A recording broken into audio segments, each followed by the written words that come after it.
Mbak Lulu, Fitri, Sania, Halimatus, Mas Eko, Mbak Nova, hadir semua ya. Alhamdulillah. Nah, sebelumnya Ibu akan membacakan nih apa sih kompetensi dasar yang akan kita pelajari pada pagi hari ini. Nah, di sini berarti Ibu akan menjelaskan persamaan kuadrat dan karakteristiknya. Dan yang kedua, menyelesaikan masalah yang berkaitan dengan persamaan kuadrat. Jadi, apa materi pada pagi hari ini itu adalah persamaan kuadrat. Ya. Apa sih tujuan kita mempelajari persamaan kuadrat? Ada yang tahu? Nah, belum ya. Yang pertama, kita dapat mengetahui apa sih itu pengertian persamaan kuadrat. Yang kedua, agar kita bisa menyelesaikan masalah dari persamaan kuadrat, khususnya dalam kehidupan sehari-hari. Nah,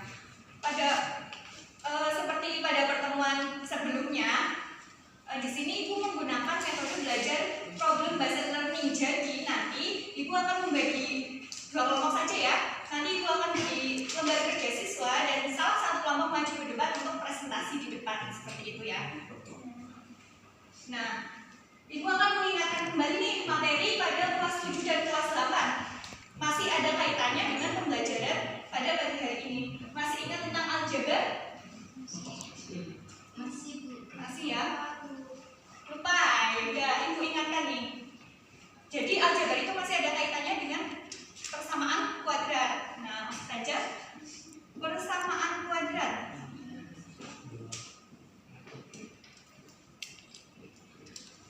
Nah, Ibu tulis bentuk umumnya dulu ya, agar nanti bisa mengetahui pengertiannya. Nah, ini pangkatnya berapa? 2. Ini adalah sebuah persamaan yang berpangkat 2. Nah, bisa disimpulkan dari bentuk umumnya bahwa persamaan kuadrat adalah persamaan yang mempunyai variabel dengan pangkat tertingginya itu 2. Nah, kalau misalnya Ibu punya sebuah persamaan gini, X plus B sama dengan 0, ini termasuk persamaan kuadrat atau bukan? Bukan ya. Alasannya kenapa Mbak Fitri? Karena itu nggak ada pangkat tertingginya itu. Ya, karena ini pangkatnya 1. Ya, betul ya. Sudah paham tentang pengertiannya ya? Nah, sekarang Ibu mengingatkan kembali pada kelas 7 dan 8 kan udah mengenal koefisien, variabel dan konstanta. Coba ya. Kalau A dan B, A, B ini disebut apa? Koefisien. Ya, betul. Terus variabelnya yang mana? X. Iya, betul sekali. X ini adalah sebagai variabel. Dan C adalah sebagai konstanta. Iya, betul.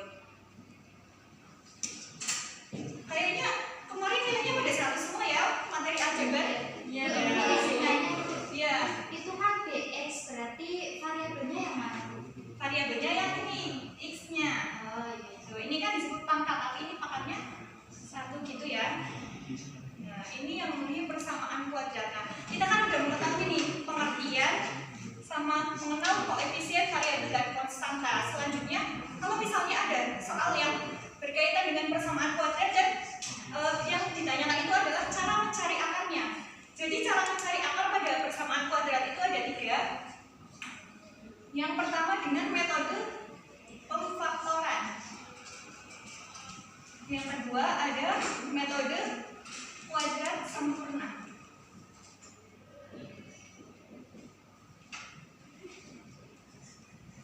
Yang ketiga ada rumus kuadratik. Nah, tapi pada pertemuan kali ini kita akan membahas tentang metode apa? Pemfaktoran. Nah, gimana sih caranya metode pemfaktoran itu?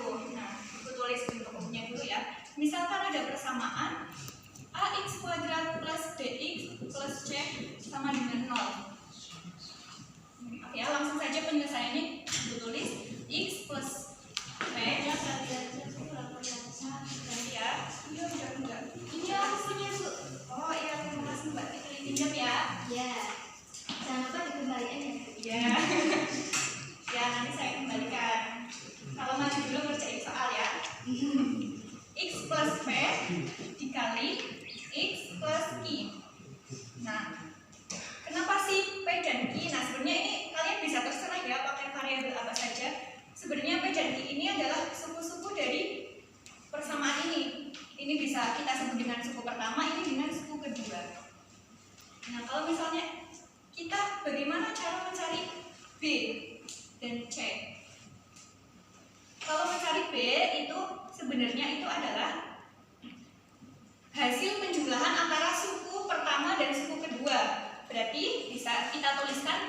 ditambah I, ya. Terus C, konstanta, cara mencarinya adalah dengan perkalian antara suku pertama dan suku kedua. Berarti P dikali Q, gitu ya. Coba kita masuk ke contoh soalnya saja ya, biar lebih paham.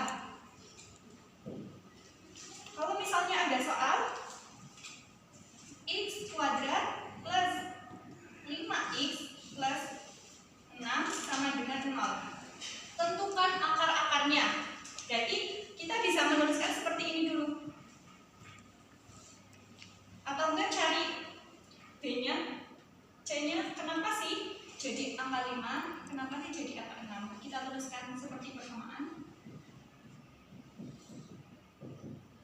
Sama dengan ini ya. Karena di sini operasinya penjumlahan semua, maka akan langsung ibu tulis dengan penjumlahan.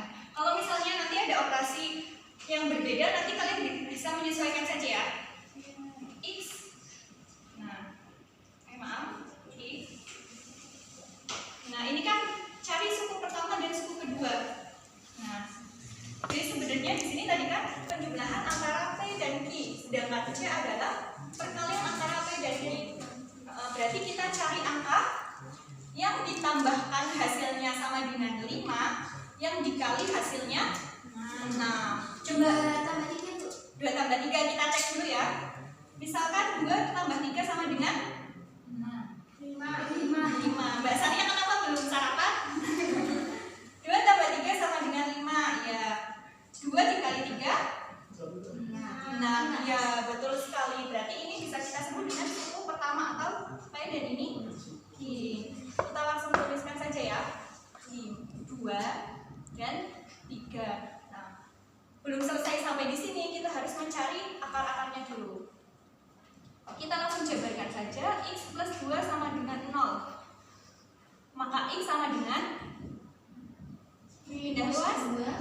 Iya. X plus 3 sama dengan 0. Maka X sama dengan minus 3. Nah, seperti itu ya. Udah paham tentang persamaan kuadrat? Paham Bu. Nah, sekarang Ibu akan membagikan LKS ke masing-masing kelompok dan nanti akan maju ke depan.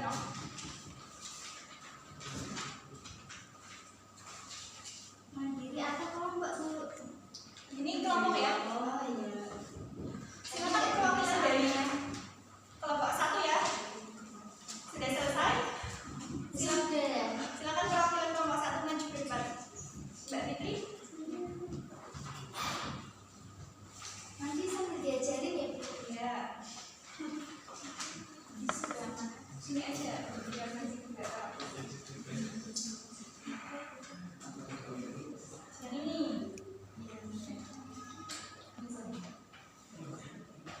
Dua.